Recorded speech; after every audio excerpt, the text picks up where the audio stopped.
This team's shaping up well.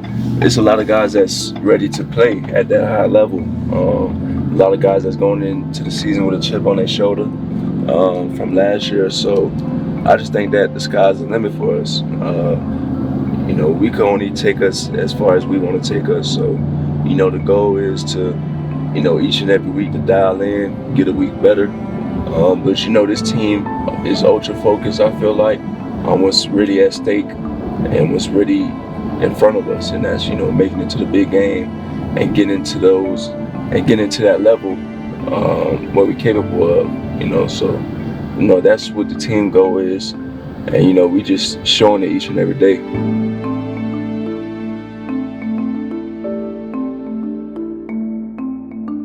When we on the field, we be grinding every day, but off the field, we get to share each other personalities as well, too, getting to know the room, getting to be more familiar with the locker room, just building camaraderie within the guys. That's not only going to shape up better for the team, but shape up building relationships as well, too, with the guys in the locker room. So, it's always a great thing to do that, do different activities off the field to create a bond. When that happens, the team sort of gel more, and that makes a complete team. So, what we're doing off the field, I just see as if we just building relationships, getting to know each other, understand each other, and have fun at the same time. So, go out there and have fun, compete at a high level, and that's what's been happening for these couple of weeks.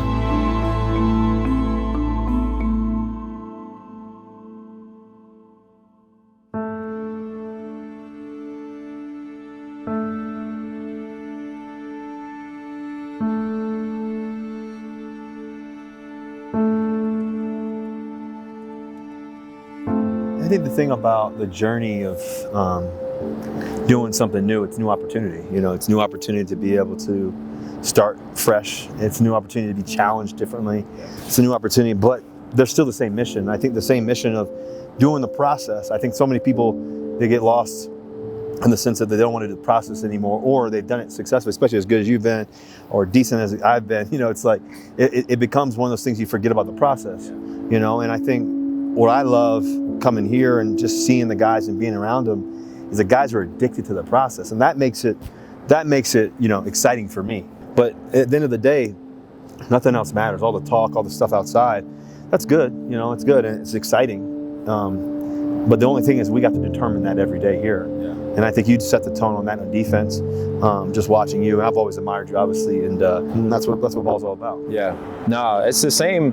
It's crazy how similar journeys can be, even though they're completely different, from an outside looking in perspective. I think, for me being here, for 7 years, this is going into year 7. It's just been just mediocre, subpar, and that just stinks because I got here right after the Super Bowl and you could feel the electricity around the city, around the town. This is a football-led city.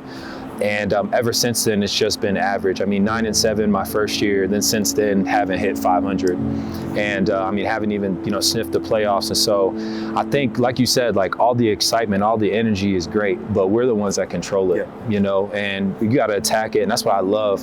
Out there in practice, we're competing, we're jawing back and forth, but it's all so much fun for me because I can feel every year, you're asked hey, how you guys feeling this year? And you always are going to say man, I feel good. I think it's going to be a great year. I like who we got. But I really feel that way. Really locked in with it. We're being led by, in my opinion, Hall of Fame quarterback. I think there's no doubt. Hall of Fame quarterback, and we got all the right pieces on offense, defense, special teams, the coaches. The staff here is amazing. It's just going to be up to us, man. Go out there, and I don't care what it looks like, 40-something to 40-something, 7-0, as long as we win those games, man.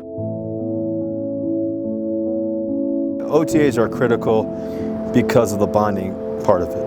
The part that you get to spend time on the field, and there's all 11 guys in the huddle, and you put all 11 guys on the other side of the defense, and that feeling that this game is meant to be played within the lines, within the boundaries. It's that feeling of that, and so I think that's what we're learning, and then also too, the part that unrelenting belief that is necessary to keep winning, to do it throughout a whole season, 17 weeks, hopefully 21, hopefully 22 weeks. Well, to do that, you have to create that, and you have to sustain that, and you have to be able to think through that, and what do we do here? What do we pull from there? And I think that's what we're building and creating. I think also too, obviously with new coach, Coach Hackett, obviously for me being here, I couldn't imagine not having OTAs this year, but for me being here personally, to watch, his leadership is really cool. I think that's kind of changed the evolution of this team, I think, and where we can go, just because of his energy, his enthusiasm, the assistant coaches as well, and the city's buzzing, and so we got to match that, and we got to supersede that. We got to, break those expectations.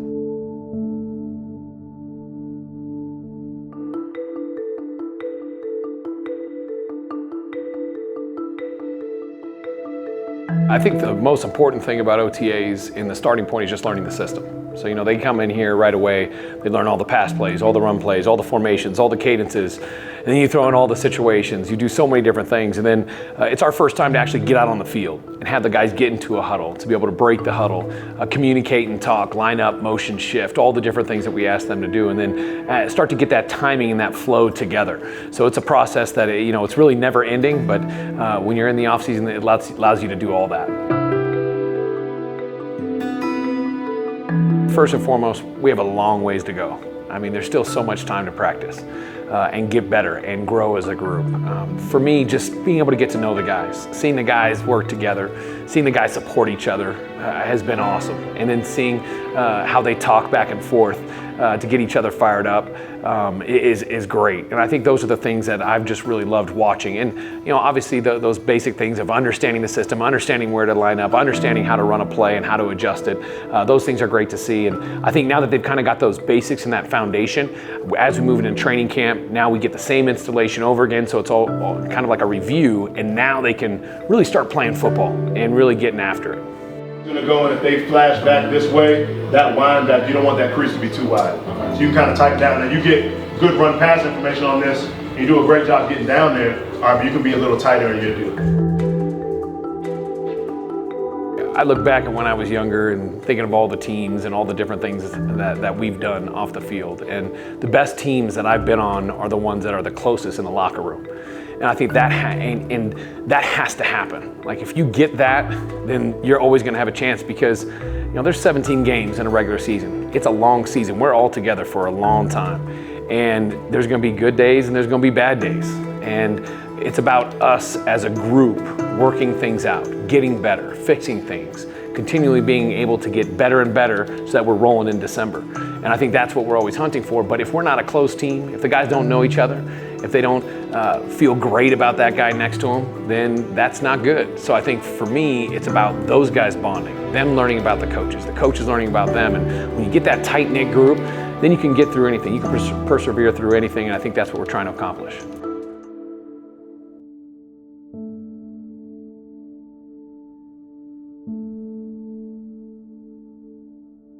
There's a few things that I think a winning team has to have. I think, first of all, they have to be able to flip the switch. There's a switch that's always on, and there's times you have to know when to turn it off, and then it's back on. And there's not an effort to turn it back on. It just comes on. And I think that's what we're really learning and capturing.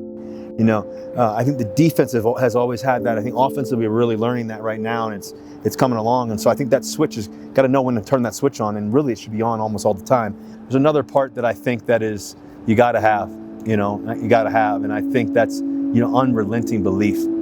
I think the best teams in the world, they have unrelenting belief. Doesn't matter what the score is, doesn't matter what it looks like, doesn't matter what happened the week before, doesn't matter what happened. Like, we're going to believe, and that's it. There is no other options. Yeah, I love, that the unrelentless belief. That's powerful. I've never even really thought about it, from that perspective. I think for me, when I'm looking at great leaders, I like guys that are true to who they are, and they do that at the highest level. And so for me, man, like I've been around some really great defensive leaders that I think have kind of helped all in their own ways, like shape me into the man that I am, both on and off the field. Guys like TJ Ward, Darian Stewart, Kareem has been an amazing example for me as a player. I mean, his attention to detail, and, you know, he probably talks a little bit more than me out there on the field, but, you know, his attention to detail and how he approaches the game. And I mean, the way that he always is looking to coach up a younger guy, but he's not looking to do it in a setting where, like, you know, a coach will see it or a few other players will see it. I just happen to be in the right place at the right time.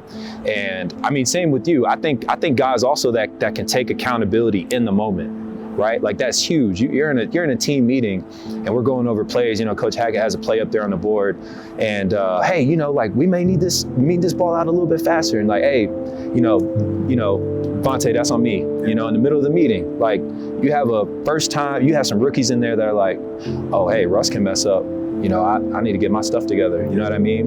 And those types of things, I think that's what a leader looks like. You can have the speeches and all those things going on, but I think you're consistently being the same guy every day, and not only making, you know, the guys around you better, but you're making yourself better by holding yourself up to that standard every single day. Like you said, the 1%, that 2%, whatever it may look like. I think that's what really elevates guys in the team, and it's just great having all that.